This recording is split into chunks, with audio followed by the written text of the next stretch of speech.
후쿠시마 오염수와 관련해 일본 정부가 만든 홍보 영상입니다. 지금까지의 패로 노력으로 부진의 96%에서 방호복 없이 작업할 수 있게 됐습니다. 한국말 더빙과 자막으로 구성돼 있습니다. 후쿠시마 오염수 방류가 안전하다는 취지의 국제 원자력 기구 IAEA 사무총장 인터뷰도 들어가 있습니다. 제어된 처리수의 해양 방류는 세계 다른 원자력 발전소에서도 일상적으로 이루어지고 있습니다. 2분 남짓의 이 영상은 일본 외무성이 지난해 10월 외무성 유튜브 채널에 올린 겁니다. 그런데 최근 해당 영상이 유튜브 광고로 나온다며 불편하다고 지적하는 네티즌들의 반응이 나오고 있습니다. 광고인 만큼 무작위로 유튜브를 시청하다 볼 수 있기 때문입니다. 후쿠시마와 관련해 일본 부흥청이 만든 또 다른 한국말 광고입니다. 후쿠시마의 신선한 생선에 놀랍니다. 후쿠시마의 풍요로운 식재료가 여러분을 반갑게 맞이합니다. 후쿠시마 원전 사고에도 불구하고 후쿠시마산 식품이 안전하다고 홍보하는 겁니다. 앞서 일본은 우길기 홍보 영상을 만들어 유튜브의 광고에 논란이 됐습니다. 취재진은 유튜브 측에 이런 광고들과 관련해 입장을 문의했지만 아직 답변을 받지 못했습니다.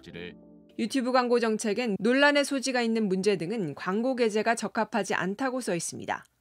JTBC 정재윤입니다. 일본이 후쿠시마 원전 오염수를 바다에 방류하기 위한 준비가 마무리 단계에 접어들었습니다. 행정적 절차를 마친 데 이어 국제사회를 상대로 여론전까지 추진 중인데요. 하지만 우리 정부는 우려만 나타낼 뿐 이 방류를 막기 위한 어떤 행동에 나서는 건 주저하고 있습니다. 박상욱 기자입니다. 후쿠시마 원전 오염수는 빠르면 4월부터 방출될 예정입니다. 일본 정부는 국제사회를 대상으로 여론전까지 준비하고 있습니다. 일본 아사히 신문은 일본 정부가 4월 삿포로에서 열리는 G7 환경장관 회의에서 오염수 방류의 투명한 처리 방식을 환영한다는 공동 성명을 추진하고 있다고 보도했습니다. 일본 원자력규제위원회가 오염수 검사 항목을 64종에서 절반 수준인 30종으로 줄인 걸 승인한 데 이은 조치입니다. 사실상 방류 준비가 마무리됐다는 의미입니다. 하지만 우리 정부는 일본의 이런 결정에도 우리 영해 내 방사능 조사를 확대하겠다는 기존 입장만 되풀이했습니다. 일본 정부에 대한 항의는 없었습니다. 정부가 한일 관계를 이유로 소극적으로 대응한다는 비판이 나오는 이유입니다.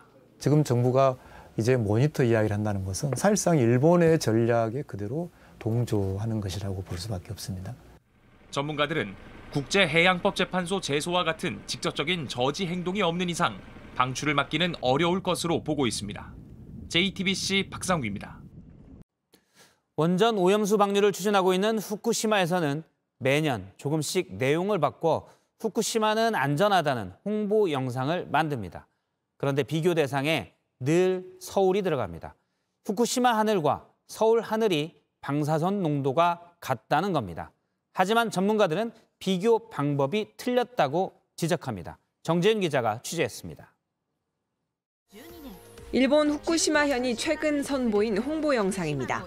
한국어를 비롯해 여러 나라 언어로도 올렸습니다. 영상엔 후쿠시마현의 공간 선량률, 즉 공기 중 방사선량을 비교한 내용도 포함되어 있습니다. 県内の空間線量率はほとんどの地域で世界の主要都市とほぼ同水準となっています。 서울과 후쿠시마의 수치가 같고 후쿠시마 주변 지역은 서울보다 더 낮습니다. 후쿠시마를 제외한 일본의 대부분 도시들도 서울보다 낮게 표시되어 있습니다. 후쿠시마현이 매년 홍보 영상을 만들면서 다른 내용을 추가하지만 방사선량 비교는 빼놓지 않습니다. 그런데 과학적 근거가 부족하다는 주장이 나옵니다. 자연 선량은 문제의 본질을 끄트리는 거예요. 그래서 단순 비교가 의미가 전혀 없습니다. 방사성 오염토, 연안에 있는 그 해조류, 그리고 또 갑각류, 어패류 이런 것들 가지고 비교를 해야죠. 이미 정화가 된 공기가 아니라 오염 가능성이 큰 토양이나 지하수 등의 방사능을 측정해야 한다는 주장입니다. 이 때문에 후쿠시마현이 안전성을 강조하려고 입맛에 맞는 통계만 부각하는 게 아니냐는 지적입니다. JTBC 정재윤입니다. 이 G20 정상회의 만찬장에 후쿠시마의 이제 술이죠. 사케가 제공이 됐습니다. 네, G7 정상회담에 후쿠시마산 식재료로 만든 음식이 제공을 하겠다라고 얘기를 했었는데 역시나 등장을 했습니다. 그렇습니다. 보시는 것처럼 일본 외무성이 이제 어제 만찬장의 음식들을 이제 공개를 했는데요. 보시면 이제 밑에 주류 목록이 있는데 일본 술 히로토가와 이렇게 써 있고요. 후쿠시마 현에 있는 사케 회사가 만들었다고 돼 있습니다.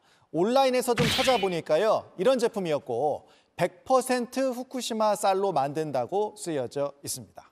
자, 술 말고도 다른 음식들은 어땠습니까? 네, 후식과 차에도 동일본 대지진 피해 지역에서 만든 음식들이 포함이 됐습니다. 후식으로는 이와테현산 유제품 치즈케이크, 미야기현산 딸기 젤라토가 올라왔고요. 또 미야기현 홍차도 제공이 됐습니다.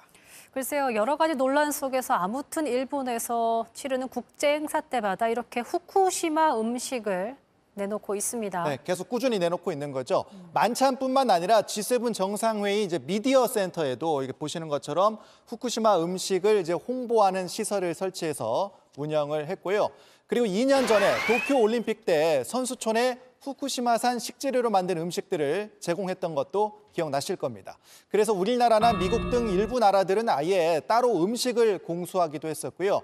이렇게 전 세계의 시선이 쏠리는 기회 때마다 후쿠시마산 식재료, 음식은 안전하다 이렇게 광고를 하고 있습니다. 후쿠시마 오염수 관련 소식입니다. 관건은 과연 일본이 오염수 방류를 철저하게 관리하고 또 투명하게 공개하고 검증받느냐인데요. 저희가 취재해보니 우리 원자력안전위원회가 지난 2년간 일본에 6번 이것 관련 서면 질의를 했습니다. 그런데 질문도 원론적이었고 일본의 답변은 성의 없거나 역시 원론적이었습니다. 앞으로 과연 일본이 투명하게 공개하고 또 우리 정부는 철저히 따질까? 이것만 보면 회의적입니다. 하혜빈 기자입니다.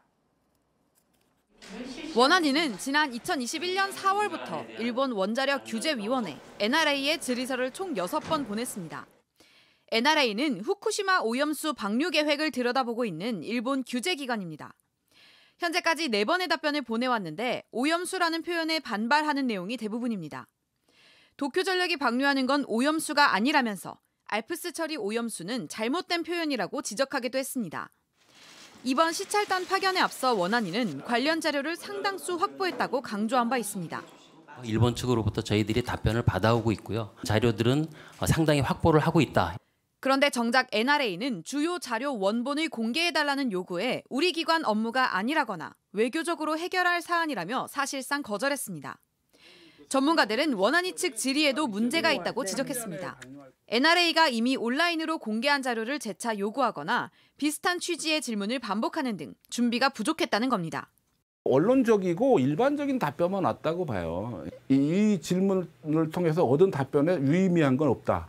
원안위와 NRA가 주고받은 서신 내용은 후쿠시마 시찰단의 사전 검토 자료인 동시에 그간 오염수 방류에 우리 정부가 어떻게 대응해왔는지 가늠해 볼 수 있는 척도이기도 합니다. 원론적인 수준에 그친 자료를 토대로 시찰에 나섰다면 성과를 기대하기 힘든 것 아니냐는 지적이 나옵니다. 일본이 방사능 오염수를 방류하는데 사실상 들러리 역할밖에 하지 않을까 하는. 원안위는 NRA와 직접 만나는 기회도 있고 국제기구 등 다자간 회의를 통해서도 정부 입장을 전하고 있다고 해명했습니다. JTBC 하혜빈입니다.